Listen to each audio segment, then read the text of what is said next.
Hey everybody, welcome to Board Online, Board Offline. We are finally going to continue and complete our top 70 best games of all time. We're picking back up with 20 through 11.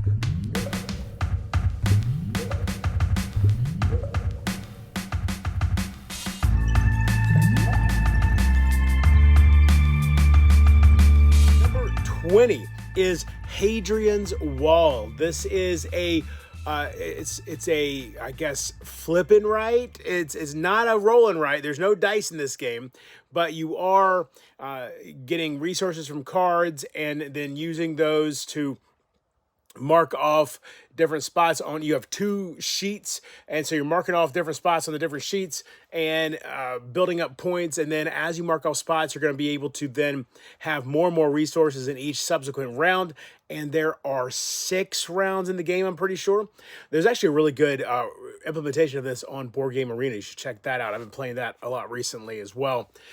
And it's, it got that Roman theme, and it's a really, really interesting time. It's definitely a game where the rule book makes it feel way more complicated than it really is. It's definitely a very complex game in terms of the flip and right, roll and right type genre, but it's not as complex as the rule book makes it feel. Number 19 is Wingspan. This is, from Stonemaier Games, and it is a game where you are essentially collecting birds for your, I'm not sure exactly why you're collecting them. It doesn't really matter. The point is you've got 3 different types of area. You have like grasslands and forest and wetlands, I think, is what they call it. And so different birds can live in different areas. Different birds eat different things. There's 5 different types of food in the game. And there's a ton of different birds. There's no repeats that I know of. I believe every single card in the game is a different type of bird. The base game comes, I believe, with all North American birds, and then every expansion adds a different continent to it. Very, very cool. Just a pretty easy game to get into. That's Wingspan. Number 18 is Tiny Epic Dungeons. Now, this is, it's obviously in the Tiny Epic series, and it is a small box game. I mean, it is a very tiny box. It fits, it is nowhere near this size. It's like just like that. That's all. You couldn't even see what I did there, could you? But doesn't matter. It's a very small game, and it has a huge experience inside of it. It is the first tiny game that claims to be a dungeon crawler that to me feels like a dungeon crawler. Now, it's not just a dungeon crawler. It is a little bit of has a clock associated with it, sort of. It's a bit of a race to find the boss in the game before you get overrun by the goblins in the game, essentially, is what's going on. But there's so many heroes you can choose from, and and they've got minis are in the game. I believe that's just standard game as it comes with minis. I don't think that was a Kickstarter thing, and it is such a fun time. The one problem is a ton of symbology that's going to require. I have a reference sheet that I printed out to help with symbology. Number 17 is Lands of Gauzar. Now, this is just a fun, easygoing time. It is a persistent world, but it's not a campaign. And so what that means is that as you and whoever else are playing are adventuring around the map, you're going to do things that will change the cards that are available for the story in later games. But it's not a campaign. You don't need to have the same group every time. You don't need to, be really concerned with what happened in the previous games. It's just going to change the experience for you every time. And it's an adventure game. It's very much just kind of walk around the map, adjust your stats, roll some dice, and have a good time. That is Lands of Gauzar, number 17. Number 16, this is Spirit Island. I don't remember where this was last time on the list, but since the last time I created the list, I have purchased Spirit Island, and so now it's made it all the way up to 16. What a phenomenal game. Really, really cool experience. You are the natives of an island that are experiencing colonization, and so I guess technically you're not the natives. Technically, you're the spirits that the natives worship.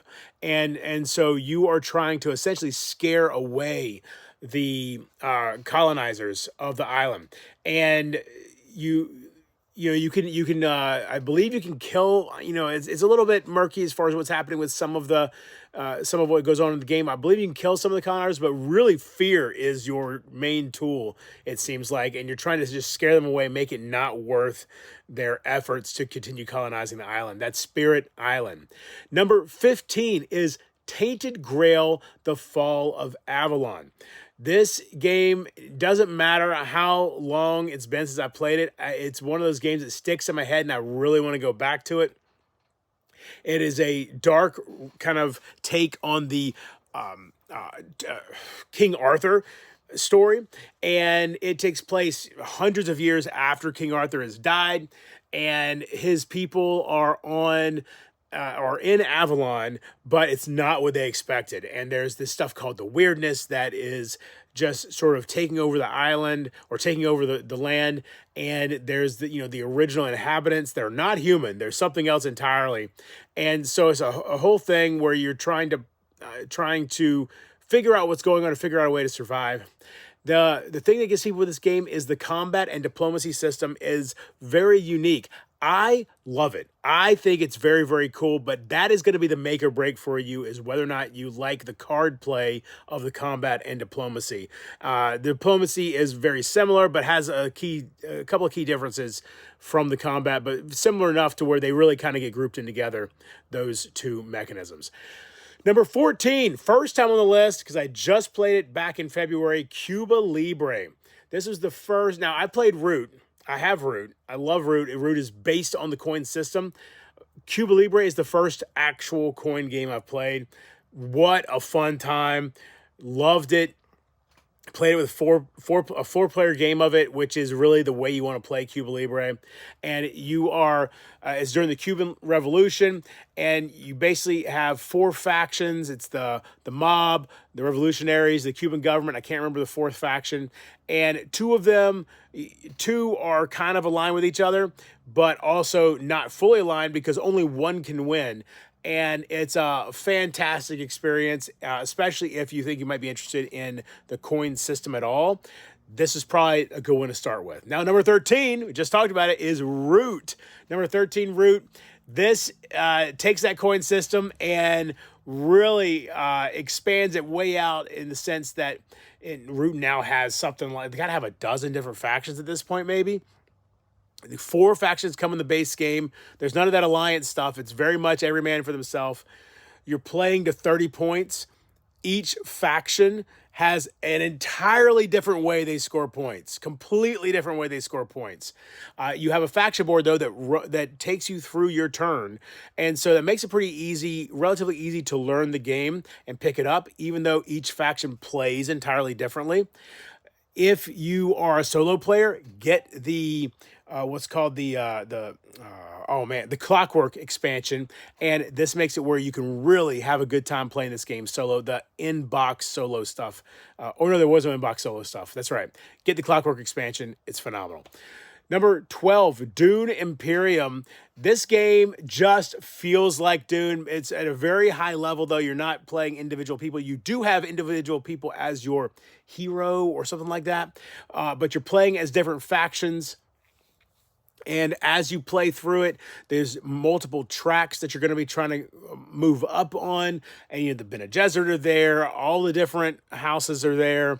And, you've got battles that occur. You are going to be dealing with not the Trade Federation, what do they call it? The trade group. You're dealing with them going up on a track there. And as you play through it, every time I've played, the game has been super close right up to the end. At least 2 or 3 people involved have been pushing for the win right up until the end. Phenomenal experience every single time. And number 11 is Distilled. This is a game that I love to play. Couldn't really get it played at my house, so I ended up actually getting rid of my copy of it to make some space. But what a great game. Distilled is so much fun. My buddy has it, and so when I'm at his house, we play it. And it is, you're making liquor, and you go through the process of building a mixture where, and you know, so you've got your sugar, your water, and your